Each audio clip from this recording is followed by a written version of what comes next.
innovación tendrá su impacto no en el momento actual, sino que la innovación tendrá en los resultados de la innovación, de la investigación y desarrollo, posiblemente dentro de 2, 3, 4, 5 años. Estamos diciendo que la innovación nos sacará de la crisis, pero la innovación creo que, en mi opinión, hemos llegado tarde con el tema de la innovación. De alguna manera la empresa tiene que construirse, o sea, tiene que tener su política de I+D+I y sus objetivos, como hemos visto que tiene actualmente muy encaminados, puestos negros sobre el blanco, de alguna manera. Pero eso no nos va a salvar, insisto, de la situación actual. Nos salvarán las políticas que adoptemos en investigación, en desarrollo e innovación, las políticas de marketing, y luego cómo seamos capaces de traducir esas políticas, esos objetivos en el día a día. Querérselo, desde arriba, desde la dirección, bueno, pues que tenemos que innovar y además no hacerlo, estamos hablando de un grupo. Me centro en mi ponencia en la empresa, no en un innovador que ha tenido una idea puntual y que... Segundo, crearse el propio modelo de gestión, que haga efectivo en la implementación de esa política. ¿Por qué no utilizar modelos de referencia? Implantar una eficaz gestión por procesos, no aquello de, a lo mejor, pues pintar unos procesos para pasar un proceso de auditoría. Aplicar el ciclo de mejora continua. Nada sale bien a la primera. Nos quedaremos en un 70%, en un 80%, pero tenemos que ser conscientes de que tenemos que engranar de alguna manera esa maquinaria para poder ir mejorando.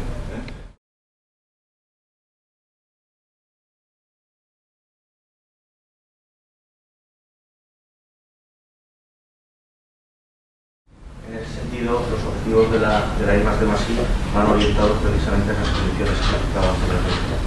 Mejorar la eficiencia, buscar de forma que se va a revertir en el precio. Nosotros cada año tenemos que, a cada población, decirles que estamos dispuestos a ofrecerles al año próximo el servicio de abastecimiento con esta tarifa. Y tenemos que justificar el precio. La primera cosa es que, evidentemente, nunca vas a poder pasar el IPC. Y lo que nos va a llevar aquí es que no subes el precio, cuando tenemos una exigencia fuerte, porque además hemos de seguir optimizando las infraestructuras y cada vez que piden un mayor nivel de servicio. Segundo, pues buscar nuevas formas de producción. Curiosamente, uno de los últimos concursos que hemos ganado, pues lo hemos ganado porque resulta más barato montar una planta pequeña de osmosis inversa que trate del agua de los pozos del pueblo que recurrir al agua que es capaz de suministrar sistemas de generación de agua potable superficial más grandes, tipo área metropolitana. Como tenemos organizada la I+D+I, que os comentaba, que me gusta poco la UNE 166.002, aunque la tenemos, por supuesto, implantada con una ayuda inestimable. Pero nuestra idea, más recientemente, es hacerlo de forma descentralizada, buscando además gente de toda la organización que esté especialmente vocacionalmente orientado a la mejora. Con una misma estructura centralizada, probablemente ahora, como estamos empezando una nueva etapa, estamos todos, pero quién sabe si dentro de poco podemos estar en serían nuevos objetivos. Muy próxima al negocio, y realmente la gente que está en contacto con el problema que lo está haciendo, por lo tanto también compatible con el negocio y abierto a colaboración con la universidad.